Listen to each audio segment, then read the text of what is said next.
Hello everyone. So in this video we'll understand the concept of electromagnetic induction. काफ़ी छोटा सा मगर काफ़ी tricky concept होता है. So we'll try to understand it in a very simple language. So let's start.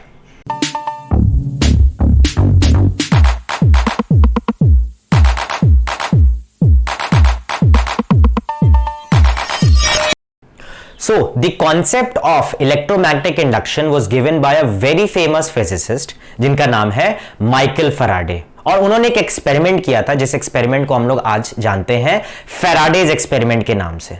So with the help of the Faraday's experiment उन्होंने electromagnetic induction का concept पूरी दुनिया के सामने लाया. So first let's understand what was Faraday's experiment. तो बहुत ही simple सा कंस्ट्रक्शन है इस फैराडेज एक्सपेरिमेंट का. उन्होंने सबसे पहले एक कॉइल लिया, coil made up of conductor. Secondly उस कॉइल में उन्होंने एक गैल्वेनोमीटर को अटैच किया, और थर्डली उन्होंने एक मैग्नेट का इस्तेमाल किया.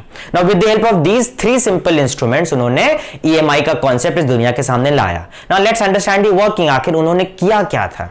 So what he did is the galvanometer was attached with the coil.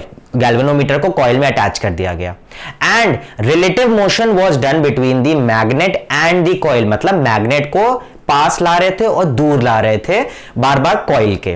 Now with the help of this relative motion between the coil and the magnet उन्होंने ये देखा कि गैल्वेनोमीटर में डिफ्लेक्शन हो रहा है, और गैल्वेनोमीटर में डिफ्लेक्शन होने का ये मतलब है that a current is induced in the circuit. अब इसी करंट को नाम दिया गया इंड्यूस्ड करंट का, और इस पूरे कॉन्सेप्ट को बोला गया इलेक्ट्रोमैग्नेटिक इंडक्शन. सो व्हाट, अगर आपसे पूछा गया कि what is electromagnetic induction, so you can say that when there is relative motion between a coil and a magnet, a current is induced in the coil itself, which is called as the induced current, and the phenomena is called electromagnetic induction.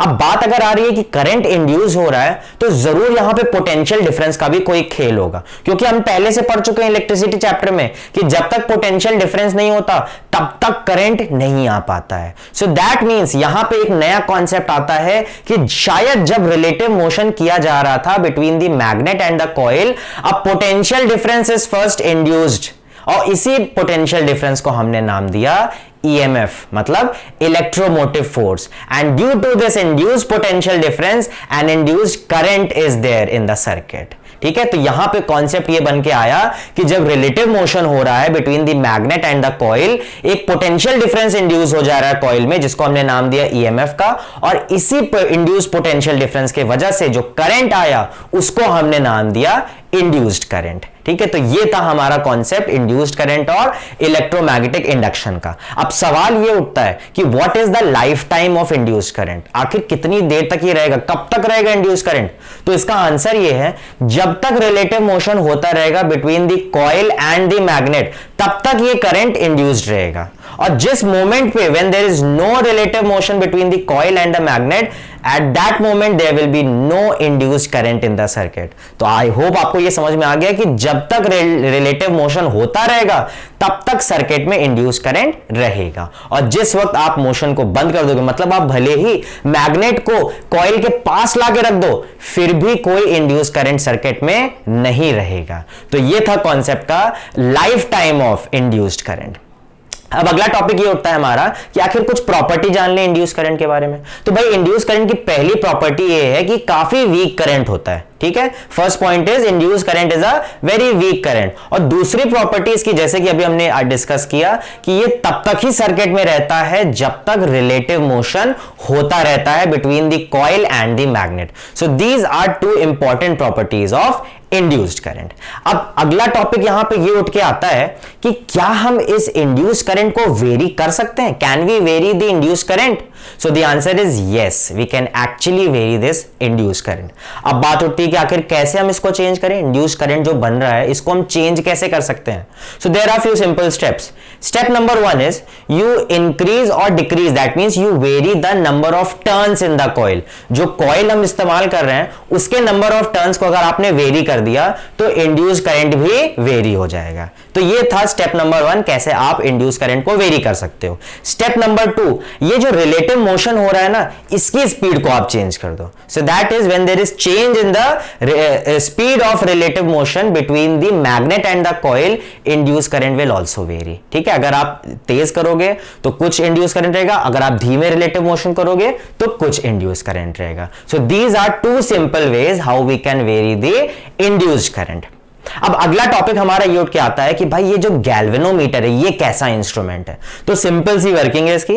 Galvanometer is an instrument which is used to detect the induced current. अब बात यहां पे सिर्फ इतनी सी आ रही है कि galvanometer सिर्फ डिटेक्ट करता है, मेजर नहीं करता. तो ये एक ऐसा इंस्ट्रूमेंट है जो कि इंड्यूस्ड करंट को सिर्फ डिटेक्ट करता है. और कैसे डिटेक्ट करता है? By showing deflection. ठीक है, इसमें हमारा डिफ्लेक्शन शो होने लगता है. And whenever there is deflection in the galvanometer it shows that there is some induced current in the circuit. ठीक है, अब लेकिन यहां पे एक नया कॉन्सेप्ट ये भी आता है कि इसके डिफ्लेक्शन का डायरेक्शन क्या होता है.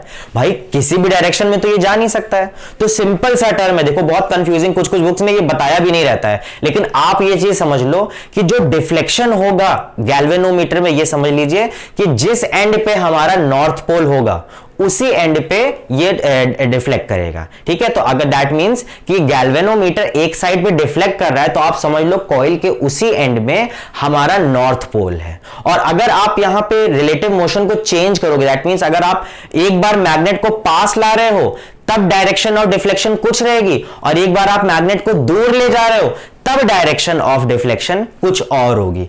इसको हम यहां पे डिटेल से समझते हैं with the help of a diagram. So अब हम इस डायग्राम से समझेंगे कि आखिर ये जो डिफ्लेक्शन होगा गैल्वेनोमीटर में ये किस डायरेक्शन में और कैसे होगा. साथ ही साथ एक बहुत इंपॉर्टेंट कॉन्सेप्ट है, और वो कॉन्सेप्ट ये है कि जब ये मैग्नेट इस कॉइल के पास आएगा और इस कॉइल से दूर जाएगा तो ये कॉइल भी एक पोलैरिटी डेवलप करता है. और इसी चीज को हम समझेंगे कि आखिर ये किस तरीके से पोलैरिटी डेवलप करता है. तो बहुत ही इजी वे में हम समझेंगे. देखो ट्रिक आपको ये समझना है बस कि जब ये मैग्नेट पास आने की कोशिश करेगा कॉइल के तो ये कॉइल इसको दूर भगाएगा, कहेगा भागो यहां से, निकलो. अब जब इसको दूर भगाना है तो जाहिर सी बात है इसको सेम पोलैरिटी पोजेस करना होगा, क्योंकि आपको पता है कि जब सेम पोलैरिटी हो जाएगा दैट मींस अगर ये नॉर्थ पोल है और ये भी नॉर्थ पोल हो जाएगा तब ये दोनों रिपेल करेंगे.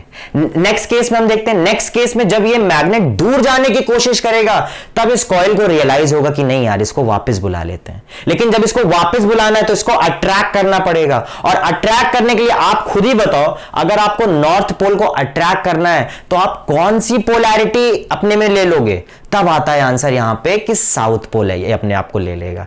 तो इसी तरीके से आपको यह याद करना होगा कि जब मैग्नेट पास आता है या दूर जाता है तो कॉइल किस तरीके से पोलैरिटी अपने में इंड्यूस करता है. तो देखिए सिंपल तरीका है, अगर आप मैग्नेट के नॉर्थ पोल को कॉइल के पास लाने की कोशिश करोगे तो कॉन्सेप्ट ये कहता है कि कॉइल इसको दूर भगाएगा, इसको रिपेल करना है, और रिपेल करने के लिए इसको सेम पोलैरिटी लाना पड़ेगा. दैट मींस जब आप नॉर्थ पोल को ऑफ द मैग्नेट को पास लाओगे कॉइल के तो कॉइल खुद नॉर्थ पोल अपने आप को बना लेगा और इसको रिपेल करने की कोशिश करेगा. सेकेंड केस में हम देखते हैं. अब सेकेंड केस में ये मैग्नेट भी थक जाता है, कहता है भाई नहीं लेना तो ठीक है जा रहे हैं. अब ये दूर जाने लगता है, इस कॉइल से मैग्नेट दूर जाने लगता है. तब कॉइल को रियलाइज होता है नहीं नहीं वापस आ जाओ, तुम वापस आ जाओ. तब ये इसको बुलाने की कोशिश करता है. अब नॉर्थ पोल को अगर इसको अट्रैक्ट करना है तो आप ही बताओ कौन सी पोलैरिटी ये इंड्यूस करेगा. सो आई होप आप लोगों ने आंसर दिया होगा. इस केस में ये साउथ पोल बन जाएगा. ठीक है, तो दैट मींस पहले केस में अगर हमने मान लिया कि मैग्नेट का नॉर्थ पोल पास आने की कोशिश कर रहा है तो कॉइल का ये वाला एंड नॉर्थ पोल बन जाएगा और ये वाला एंड साउथ पोल बन जाएगा. एट द सेम टाइम अगर मैग्नेट का नॉर्थ पोल वाला एंड दूर जाने की कोशिश करेगा तो ये कॉइल इसको अट्रैक्ट करेगा, और अट्रैक्ट करने के लिए ये साउथ पोल बन जाएगा और दूसरा वाला एंड नॉर्थ पोल बन जाएगा. अब अगर आपको डिफ्लेक्शन समझना है तो आप डिफ्लेक्शन इन द गैल्वेनोमीटर इस चीज से समझ लो कि ये जो एरो है ये नॉर्थ पोल के तरफ अट्रैक्ट होता है.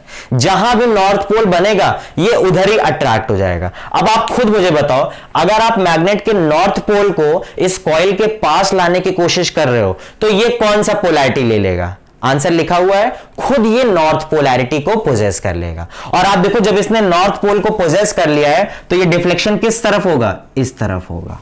ठीक है, तो फर्स्ट केस में जब आपने मैग्नेट के नॉर्थ पोल को पास लाने की कोशिश किया तो कॉइल भी अपने आप को नॉर्थ पोल बना लिया और ये वाला डिफ्लेक्शन नॉर्थ की तरफ हो गया। अब आते हैं अगले केस में। अगले केस में हमने देखा कि ये नॉर्थ पोल मैग्नेट से दूर जाने की कोशिश कर रहा है, तो कॉइल उसको अट्रैक्ट करेगा और अट्रैक्ट करने के लिए खुद बन जाएगा, खुद पोजेस करेगा साउथ पोलैरिटी इस साइड पे, और अगर इधर साउथ पोल हो जाएगा तो इधर नॉर्थ पोल हो जाएगा। अब आप मुझे बताओ डिफ्लेक्शन किस तरफ होगा, तो आप आई होप आप लोगों ने कहा होगा कि इस तरफ डिफ्लेक्शन हो जाएगा।